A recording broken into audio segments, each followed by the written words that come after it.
dusome ku verse ya 14 y'isura tugereze kuvayo 31 umurongo wa mbere. Bibiliya iravuga ngo Uwiteka abwira Mose ati dore mpamagaye mu izina Besaleli mwene Uri Yahudi uwo mu muryango wa Yuda mwuzuza umwuka w'Imana wagira ubwenge bwo guhimba kugira ngo agire ubwenge bwo guhimba n'ubwo gutora agire ubwenge bwo guhimba n'ubwo gutora n'ubuhanga n'ubukorikori bwose. Amen. Mani kugisha uzavuga ni sura ya mbere verse ya mbere kugeza ku verse ya kane. Umunsi wa Pentekote usohoye bose bari hamwe mu mwanya umwe bahuje umutima, nuko umuriri ubatungura uvuye mu ijuru umeze nk'umuyaga uhuha cyane ukwira inzu bari bicayemo. Haboneka indimi zigabanije zisa n'umuriro, ururimi rushira ku muntu wese wo muri bo bose buzuzwa umwuka wera, batangira kuvuga izindi ndimi kuko umwuka yabahaye kuzivuga. Amen.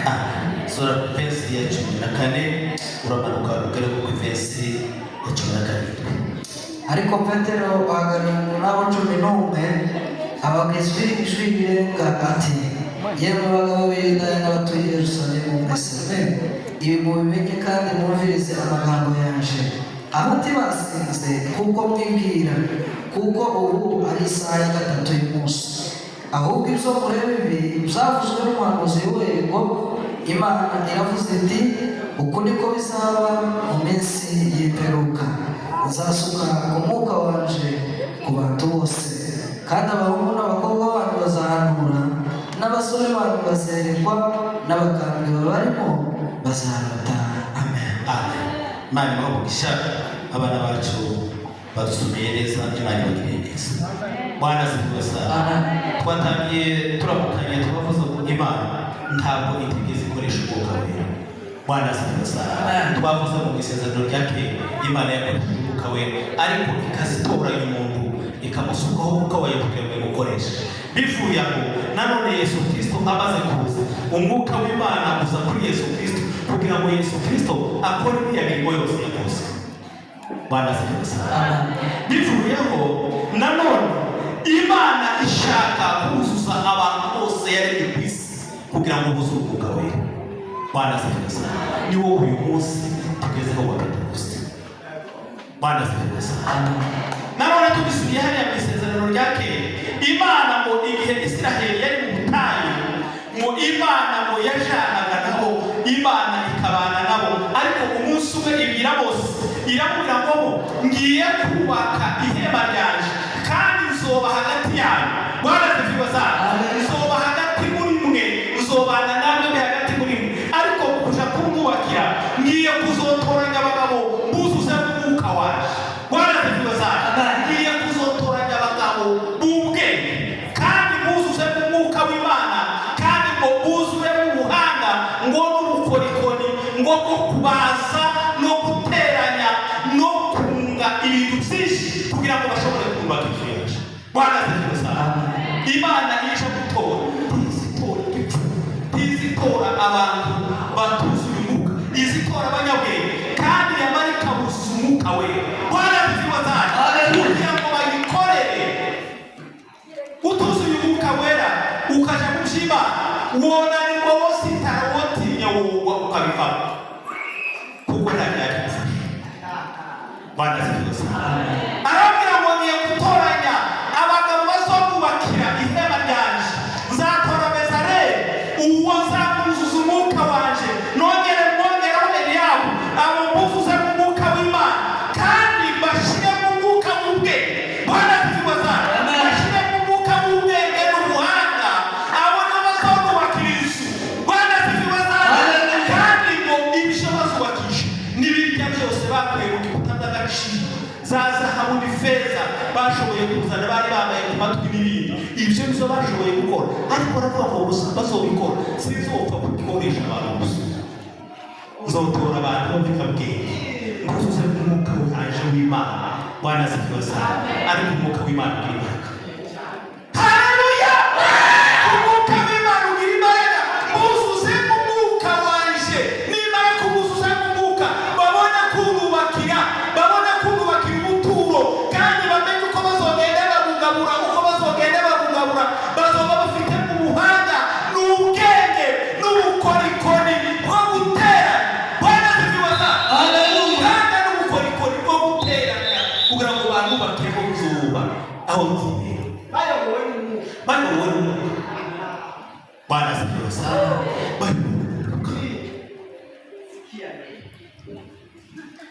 Fararota ngo amaze kurota inzozi yamarota inzozi aratekereza buri buryo ahamagara abanyabwenge ahamagara abakonikoni n'abapfumu n'abandi ababwira inzozi biba buri buryo ariko ngo agere aho ngaho Bwana asifiwe sana hasi umuntu aramubwira ati igihe twari mwibohe n'uwacu hari umuntu twabohamwe uwo muntu yuzuye umwuka w'Imana yadusobanurira inzozi kandi uko yadusobanuriye niko byagenze uwo muntu ni hati ni Yosefu wao kwa Potifari wafunzwe uwo ni Bwana asifiwe sana Yosefu wari wuzuye umwuka w'Imana yari yuzuye isezerano ry'Imana uwo mwanya ngo batumye Yosefu baramuzana barakumva umwuka w'Imana wari urimo iyo turi mu mwuka w'Imana ntituzatusha kubata bw'ibisaka ntituzatusha kubata oya ile tuzatubohorwa Bwana asifiwe sana haleluya wari wuzuye umwuka w'Imana Farao aramutumira ngo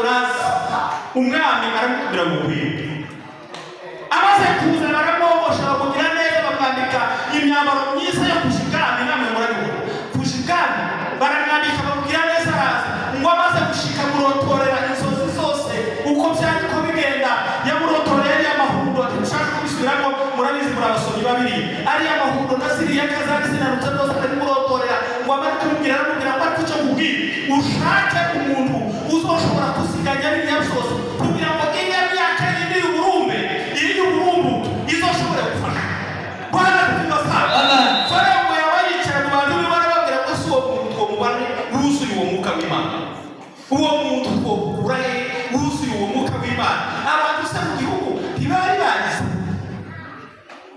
bagize ukuntu bashoboraga kusiganya se ngo bamenye ukuntu bobika ibintu ariko baravuga ngo nta muntu wokora uko yuzuye umwuka w'Imana Bwana asifiwe sana aravuga ngo Muhammad Yosefu bambaga ngo nta handi twobona ukuye Yosefu wuzuye umwuka w'Imana niwe wokora ibyo amen Bwana asifiwe sana umwuka w'Imana ugira reka tujya muri Pentekoste ijambo ryatubwira ngo Pentekoste ni iminsi 50 uvuye muri Pasaka ukageza iminsi 50 abayuda bawukoreshaga ari wo munsi mukuru wo kwizihiza ibisarurwa suko yene umunsi mukuru wo kwizihiza ibisarurwa uwo munsi wa Pentekoste hari amoko menshi i Yerusalemu hari abantu benshi bari baje kwizihiza uwo munsi wa Pentekoste intumwa nazo zari hamwe ziririye Bwana asifiwe sana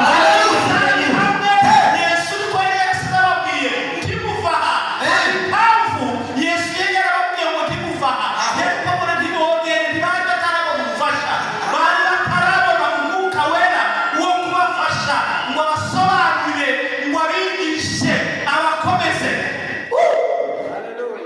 Mari hapicho muguma murindireka muguma kandi arababwira ngo bagiye Yesu we maze kuzuka yagumye kwiyereka aragumana siyereka hari impamvu yari gutuma ziyereka nasomye igitabo kirambwira ngo yari bashaka ngo azobona abahamya bo gusiga no guhamiriza ibyo baho niko Pawulo yavuze ngo jewe naramwiboneye kandi ntabwo nabwirijwe na ziriya ntumwa zindi zabanye na Yesu ba Petero n'abandi jewe ntabwo ari ubwanjye jewe Pawulo jewe naramwiboneye wa munsi nari ngiye amaso twarahuye ndamubona Bwana asifiwe sana yari kwambira ngo aza mu bigishwa batomaso bari bataramenya ko yazutse abigishwa bari bataramenya ko yazutse ariko ngo arashaka kubiyereka abageramo agasunaka bakurwa kandi ngo kugira ngo umwana akaba bavamo bakaba bavamo. Ariko abigisha bagubwa neza kuko bari kumwe na Yesu. Ariko Yesu arababwira ngo ntabwo yewe bimeze neza, tugumane namwe se. Iki ngiki cyo kibamare nuko jewe nogenda neza kuko nimara kugenda nzoza kubana na haleluya haleluya kuja mw'ijuru nzongera kubana namwe kandi nzobana namwe ibihe byose kandi ab'isi ntibazobona ab'isi ntabwo bazosura kandi kubagaragarira nk'uko mwanya nzobaca mu buryo bw'umwuka nzobana namwe ibihe byose ntabwo bikwiriye ko muguma gutya. Ariko ndagiye nicyo gifite ashe we mwuka Yesu yakoresha ibitangaza yarakiriwe yaragifite umwuka we n'ibyo yahawe muri yo ndamaha y'abatisi.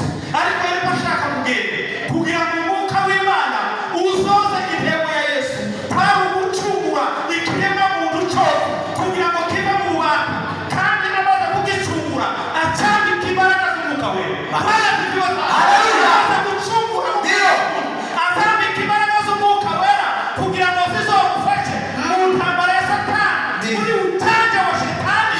Umwuka wera uzomufashe uzomukuranirire uzomutsindishe Bwana tunyubaka atiye ibi muhabona n'ibito sikia cyane cyakibabana nuko noge kazobohereza umufasha uzoza kubana na kandi uwo zobana na ab'isi abadasobanukiwe batagihaye bambona mu maso yabo ahubwo zobana namwe mu bafite umwuka nibo bazomenya nibo bazombona. Bwana zibibasana uwo munsi wa Pentekoste usohoye bose ngo baricaye hamwe umuriro batungura uturutse mw'ijuru. Bwana zibibasana ngo wari kubereka kurya kw'ibiri by'umuriro bose ngo abari ngo buze umwuka wera.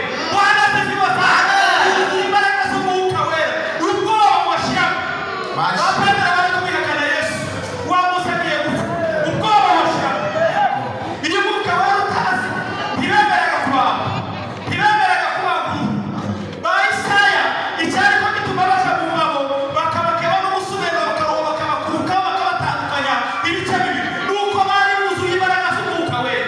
Bwana zibibasana abakristo batuzuye imbaraga z'umwuka wera ntibokwihanganira ibigeragezo bohura n'ibigeragezo bakagwa. Nicyo gituma benshi bari guhura n'ibigeragezo bakaja mu rushigo.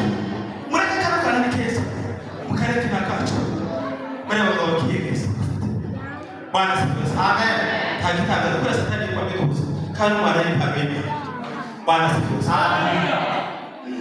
Taki umwuka wera arababwira ngo icyo ngicyo kibabarira abana bacu cyane uko nugenda namara kazogaruka mu buryo bw'umwuka. Bwana zibibasana Yesu Kristo ngo agaruka mu buryo bw'umwuka kandi ab'isi bari ko bamubona barya abafarisayo n'abasadukayo n'abandi abo bose bari ko bamurwanya bahaya kubona ibona kubona ntibigeze basubira kumubona. Ukwiye gusaba kiribuka we. Bwana zibibasana amen. Jewe sasa umunsi wa Pentekoste usohoye ngo buze umwuka wera bavuga kuri hari hateraniye abantu benshi indimi nyinshi kubera ngo igihugu kigira indimi nyinshi none cy'abakomani ni cyacu bagira indimi nyinshi ariko izo ndimi zose zari ziteraniye zose zamazumva ukumva bari akayo umwe akaba yumva ururimi rwe undi akumva ururimi rwe abantu baravuga ati nobona ibitangaza bano bantu ko bahaye bavuga indimi zacu bumva ibyo bahaye baganira byabagendeye gute abandi ngo babone bahaye buzura indimi z'umwuka bababona n'abasazi. Kabera Pawulo bari kuyavuza mu ijambo ry'umusaraba kubaremba ngo ni urupfu ariko ngo kubatiza ni imbaraga z'Imana. Bwana zibibasana amen. Batizwa n'imbaraga z'Imana n'abantu ngo bumva barubatse aba bantu basa ntibari bikwiye isa zitatu Petero ngo ashirama.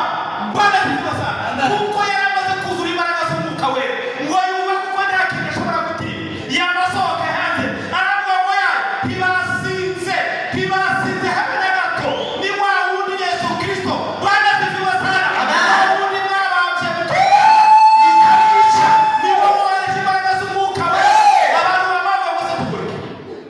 None ko bibaye bityo tubwire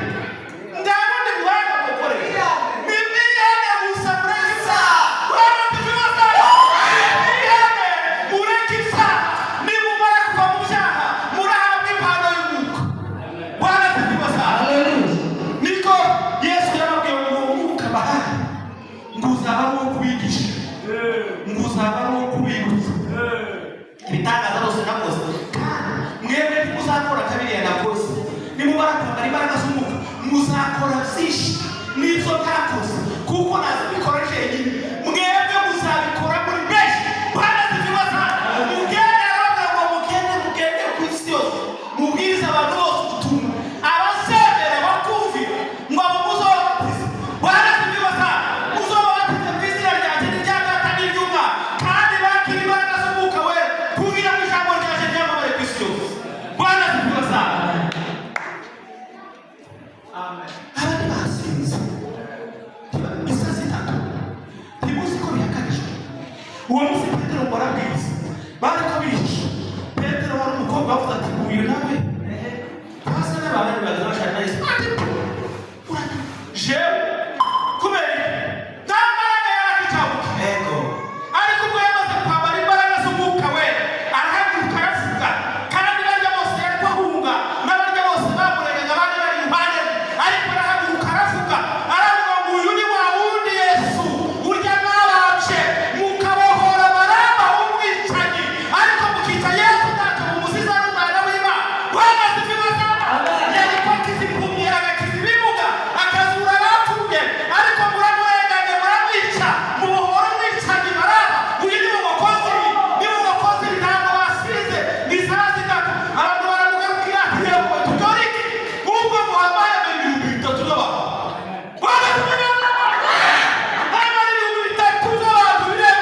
birakizwa birakizwa mbere zakira Yesu kumwami n'umukiza. Ibihumbi bitatu umwuka w'Imana ukora imbaraga z'Imana zikora umwuka w'Imana ukora abigisha baravuga bumva bashize ubwoba yabavuga ngo waguka uzabohereza uzababera umujyanama. Abantu batarakira Yesu uriya musore avuze neza aravuga ati narizi mu ikambi n'igiri natwe tuba tubabohera n'ikambi aho n'ahantu huriye abantu kuko iwacu twiberaga bamwe bakaba mu bushoro cyangwa ahantu nakuriye ikanisa ryabagaho hirya tukaba nko mu bushoro na sogokuru ibyo byose twabagamo twaje mu byo gukumbura tukazaha mu ikanisa niho hari abacu tungana ariko turi muhibi umugore yavuze n'ubundi bonyine babanigendeye guhinga ariko abagore babicaye bari mu marigara naho bahabadandariza abandi byo bakwiriye kuvuga byinshi bagateka byinshi ariko abantu buzuye umwuka w'Imana usumenya icyo uvuga ukamenya icyo uvuga uwo mwuka w'Imana uzabigisha azabigisha azabana azaba umufasha wo kubafasha mu ntambara muzohura nazo ntimuzi kuko njyewe nahuye nazo nariko kizikimuga kigasimagurika aho gushima bakara kunyica kuva musigitoya umuntu yapfuye kamubwira ngo haguruka aho gushima bagahaguruka kundwanya bakunyica aravuga ngo uwo mwuka azobohereza ngo azoba ari umufasha wo kubafasha wo kubarwanya wo kubagira abagabo wo kumva iyo batagira umwuka we ntibaba barabashije kumuhana iyo batagira umwuka we ntibaba barabashije kuvuga ijambo iyo batagira umwuka we amagambo Yesu bayashirira. Petero na Yohana ngo igihe bakijije ikimuga ku rusengero rwitwa Rwiza ngo baravuze ubutumwa abantu benshi ngo barakarara abantu basomye ijambo rabwira ngo abagabo 5,000 barebe bakundaga kuvuga abagabo urumva abagabo 5,000 none abagore n'abana n'abandi bari benshi 5,000 ngo birihana byakira umwuka ngo barumva abatangira abandi b'ibiki barabavuga umukuru w'amarere yabaga ati mucece nimureke kurwanya umwuka wera mwoba mwana murwanya Imana bwana tubibakana umuntu wuzuye umwuka w'Imana azavuga yashoshoje kuko umwuka niwe uzi umutegeka umwuka niwe uzi umutegeka gukora umwuka niwe uzi umutegeka kugenda umwuka niwe uzi umutegeka kugira icyo yageraho n'icyo atongeraho umwuka ukamufasha ukamubuza ukamwigisha. Aravuga ngo nimereke dore hari ababwirisha murabapfapfanya ariko mworeba neza ngo bamuhamwe kurwanya Imana nimureke ariko mureke kuba muhano kugira ngo niwo muhamwe kurwanya Imana kubera kuko bari buzuye imbaraga z'umwuka. Pawulo na Sila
masoko bari bambaye imbaraga z'umwuka. Icyo gituma Yesu yavuze nimurindire Yesu mwotaboneka ntaraza mwotaboneka ntarohereza umwuka we mwonanirwa munsi. Igituma abantu bari kunanirwa mu bwenge bagatsinda nuko bari gusiga imbaraga z'umwuka we. Ariko ntabwo yavuze neza twavuze yavuze ngo papa tungureho umwuka wawe we tungureho umwuka wawe we jewe muzaharimo mama yanzanye niba ndi umuntu ndi umunyacyaha ariko wabari umutima wanje kandi wongerera umutima musha ariko papa tungureho umwuka wawe. Haleluya! Tumukire mu mbaraga z'umwuka we uwo ni mu kudufasha uwo ni mu kuganira isi irimo ibibazo byinshi isi irimo intambara z'ibibazo bikomeye. Satani afite ibintu ntarakingira ngo muri kuriya kuzimu ngo abure ibintu Satani aracyafite ibintu zo gutosha. Nicyo gituma Kristo yavuze arabona muri mwikingira nzabohereza umufasha wo kubana nawe. Umunsi wa Pentekoste musohoye bose mubari hamwe ngo buzure imbaraga z'umwuka we. Bwana tuzimana buzure imbaraga z'umwuka wera.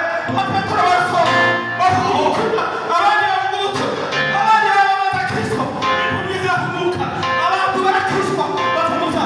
Nta kindi kidusaba nimuve mu byaha twihane tureke ibyaha gira twambare imbaraga z'umwuka we kugira ngo tuneshe isi kugira ngo tuneshe ibigeragezo kugira ngo tuneshe iturwara. Nimwihane tuve mu byaha.